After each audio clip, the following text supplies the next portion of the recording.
Ndabaramukije abandi ndabahaye mwiriwe bivanye naho muherereye. Tubazaniye amakuru atari meza ku bakunzi bandikuriyo umunyamabanga mukuru w'umugambwe uri ku butegetsi. Haramaze iminsi havugwa amakuru arabana na Ndikuriyo kuva aho bimenyekanye ko arwaye kandi ko indwara arwaye ikomeye cyane kandi ko yoba yarahawe uburozi ico bita isumu ndetse bugatangwa buturutse ku kirimba c'umukuru w'igihugu. Kuva Ndikuriyo aremba akava aho yaragiye Igitega yerekeza i Bujumbura bigakorwa na rusehabaniha yo ku kirimba c'umukuru w'igihugu bikaza kurangira mu Burundi abaganga baho babonye ko ataco bashoboye ku buzima bwa Ndikuriyo yo bikarangira yungururijwe muri Kenya. Ubu naho ntibyakunze na gatoya kaguma muri Kenya kuko yahise ajyanwa Dubai, ariko amasoko yacu yegereye umuryango wa Reverend Ndikuriyo ndetse n'abakunzi ba Perezida Evariste Ndayishimiye yose akaba yemeza ko Ndikuriyo ibyo byaba byamaze kurangira bikaba byarangiriye mu ndege, ariko kugeza uyu mwanya abarundi bakaba batarabwirwa ibyashikiye umunyamabanga mukuru w'umugambwe uri ku butegetsi Reveriyano Ndikuriyo. Indwara ya Ndikuriyo yabaye urujijo kuva mu ntango, ariko amasoko yacu yemeza ko kuva Ndikuriyo yatangura kugenda mu gihugu cyose azenguruka mu bagumyabanga bose, ndetse hakaza kugaragara abagumyabanga bambaye imipira yanditse ko Reveriyano Ndikuriyo. Ibi bintu ntabwo byigeze binezeza na gatoya umutambukanyi w'umukuru w'igihugu Angeline Ndayishimiye, akaba yarahise amupangira uburozi bukomeye cyane, uburozi bwo mu bwoko bwa pudere. Ubu akaba ari uburozi bwaturutse mu gihugu c'Uburusiya, aho amakuru adushikira avuga ko ari uburozi buhenze cyane buzimbye ku rugero rukomeye cyane, kuko aribwo leta y'Uburusiya ikunze gukoresha igirira nabi abanzi bayo cyane cyane abagambanyi, ndetse bukaba bwaranavuzwe ko bwakoreshejwe na leta ya Isiraheli ihana abatavuga rumwe ndetse n'abarwanya leta ya Isiraheli. Ubu burozi bwa bwarahawe umunyamabanga mukuru w'umugambwe uri ku butegetsi, akaba ari uburozi bukomeye cyane ndetse butari gutuma Ndikuriyo abasha kumara igihe nk'icyo amaze, ahubwo akaba ari uko abaganga bagomeje gukora ibishoboka byose bakamushyira mu byuma ashobora guhemeramo, ariko bikaba byarangiye amagara amucitse ari mu ndege yerekeza Dubai. Andi makuru yadushikiye turi buze kubasangiza ni uko umuryango wa Ndikuriyo wari warahiye ukarengwa ukanga ko Ndikuriyo ajyanwa muri Kenya, ariko ku kirimba c'umukuru w'igihugu bagategeka ko agomba koherezwa muri Kenya. Umuryango ukaba warashakaga ko yoherezwa Dubai canke se mu Buhinde, ariko ubutegetsi bwa CNDD-FDD cyane cyane ku kirimba c'umukuru w'igihugu bakaba baranze ko yoherezwa aho haciri kare. Ibi byose bikaba ari igipfungu gikomeye cyane ku bijanye n'ubuzima ndetse n'ibintu byabaye mbere y'uko Ndikuriyo ava mu mwuka w'abazima, nk'uko abatari bake bariko barabivuga. Bamwe bakavuga ko yaryamiye ukuboko kw'abagabo, abandi bakavuga ko asanze abo yohereje imbere yiwe, ndetse bikaba ari byinshi biri kuvugwa kuno mugumyabanga mukuru w'umugambwe uri ku butegetsi. Ariko mbere ya byose abariko baragira ico bavuga ku rupfu rwa Ndikuriyo, ndetse rwose n'abashimitse bavuga amajambo ababaje kandi ateye isoni, barakwiye kugira urupfasoni mu kuvuga kuri zino nkuru zijanye na Ndikuriyo, kuko Ndikuriyo arafise umuryango, arafise abamukurikira ndetse arafise abamukunda. Kuvuga amajambo ateye isoni ku muntu wamaze no kwitahira ni ibintu bibabaje cyane kandi biteye isoni, uretse ko bisigaye byeze mu bategetsi bakomoka muri CNDD-FDD.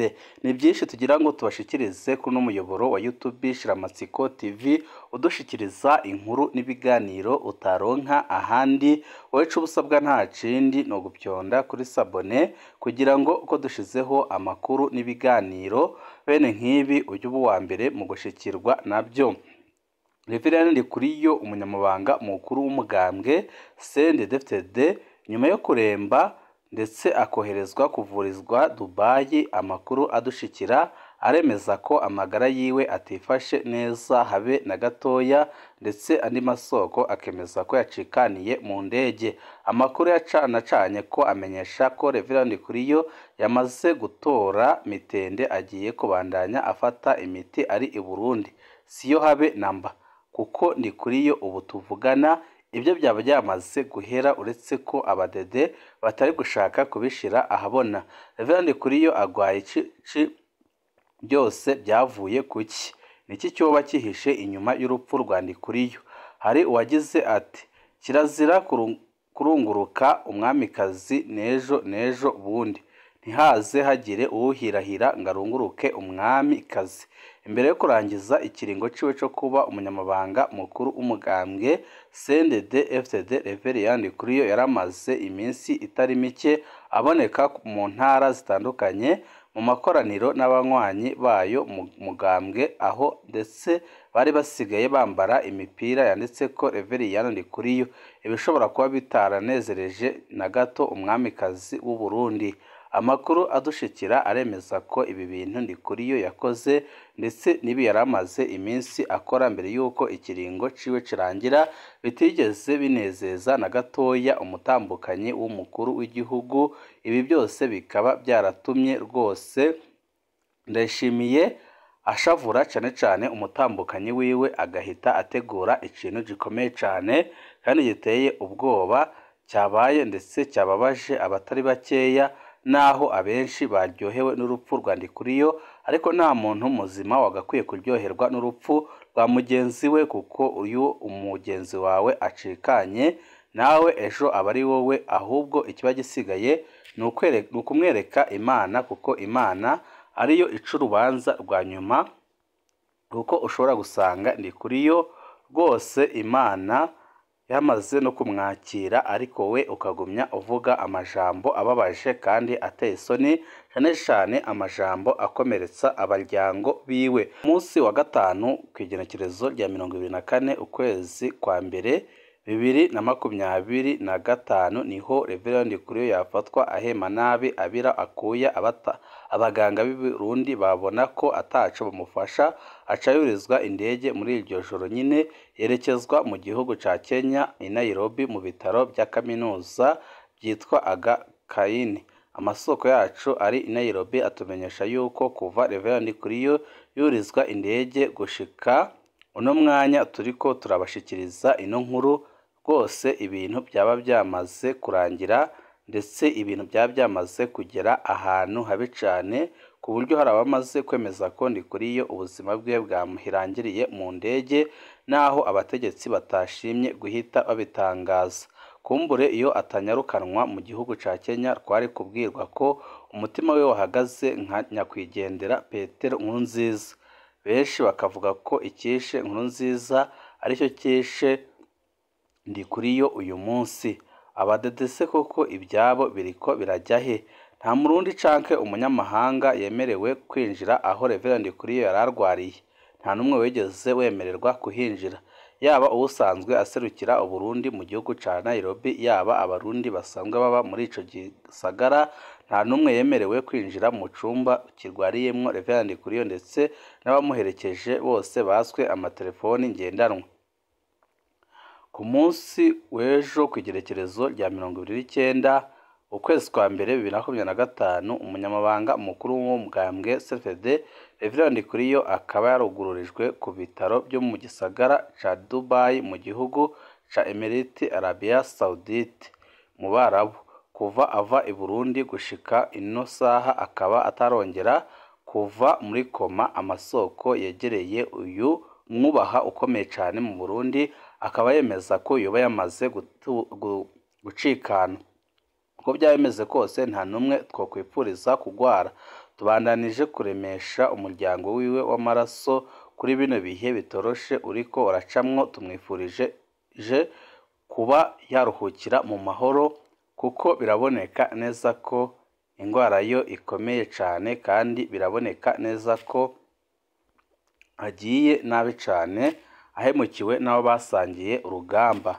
Ikiboneka cyocyo nuko ibi bintu aho bigeze biteye isoni kandi bibabaje, abarundi bose bari bakwiye guhaguruka atanumwe usigaye, amaze bakareba uburyo ki ubutegetsi bwa CNDD-FDD buhoza bamwe muri bo mu kiriyo rwose mu kigandaro, bari bukwiye kwegezwa ku ruhande kuko aho bigeze ni habi cane. Amakuru adushikira aturuka mu begereye Ndikuriyo yemeza ko ibi byose byakozwe n'umutambukanyi w'umukuru w'igihugu Angeline Ndayishimiye, wababajwe bikomeye n'ingendo Reverend Ndikuriyo yari amaze akora mu ntara zitandukanye, aho amakuru adushikira yari ariko arakora ibishoboka byose kugira ngo yumvishe abagumyabanga ko ari we bagomba gutora ngo aserukire umugambwe CNDD-FDD, umugambwe uri ku butegetsi. Nk'uko mubizi ko umutambukanyi w'umukuru w'igihugu ari we ufata ijambo rya nyuma, ibi bikaba bitaramunejereje na gatoya, agahita afata umwanzuro wo gushakira isumu Ndikuriyo akaba yarihawe, bikaba bimugejeje ku rupfu. Ariko benshi bakavuga ko Ndikuriyo agiye gukurikirwa n'abandi benshi kuko abagumyabanga badashobora kwihanganira ko Ndayishimiye n'umutambukanyi we bagumye basesa amaraso kuri runo rugero, dore ko biboneka neza ko igihugu cy'u Burundi cyamaze no kugera ahatemba. Amakuru adushikira yemeza ko ibihangange bikomoka muri CNDD-FDD byari byatumije Ndayishimiye, amaze bimwereka aho igihugu kigeze, bimwereka ukungene adashoboye kuzana igitoro, bimwereka ukuntu ibintu nka byose byayangaye mu gihugu, bimubwira ko igihe kigeze kugira ngo atange ubutegetsi amaze bushikirwe n'ubishoboye kandi ushobora kubogora igihugu, kuko byabonetse neza ko atamugambi n'umwe afise wo guteza imbere igihugu. Ibi byose bikaba byarakwegeye Ndikuriyo kuko amakuru adushikira yemezaga ko amahirwe nka 80% yari afiswe Ndikuriyo ko ari we ushobora guserukira CNDD-FDD mu matora yimirije imbere, kuko abajinani nka bose bari baramaze kubyemera, ndetse n'abagumyabanga batandukanye bashaka kumwihora bose bakaba bari bamaze kwemera ko Ndikuriyo ari we wenyine ushobora kubogora igihugu. Ibi bikaba bitaranejereje na gatoya umutambukanyi w'umukuru w'igihugu Angeline Ndayishimiye. Amakuru adushikira avuga ko Perezida Evariste Ndayishimiye ubwiwe yari yamaze kubyakira, ariko bikaba bitarigeze bishimisha umutambukanyi wiwe wahigumye ahiga akubita agatoki ku kandi, akavuga ko rwose aho kugira ngo nyabona ubutegetsi umugabo we abuhe undi muntu, ahubwo we yamukorera ico bita kudeta canke se akamutegekeramo. Ibyo ariko arakora mu gufasha umugabo we kuguma ku butegetsi ni ukumwigirizayo abanzi canke se ibihangange, kuko igihe ibyo bihanganye byacika intege Ndayishimiye igihe cyo kuguma ku butegetsi cyakiyongera. Byaranavuzwe ko mu ipfungwa n'ifatwa rya General Arengiyome Bunyoni, umutambukanyi w'umukuru w'igihugu Angeline Ndayubaha yoba yarabigizemwo uruhara rukomeye cyane, ndetse amakuru adushikira akemeza ko n'ubu ngubu ibihangaye byagumye gusaba ko apfungurwa, ariko Angeline Ndayubaha akanana akavuga ko ibyo bidashoboka.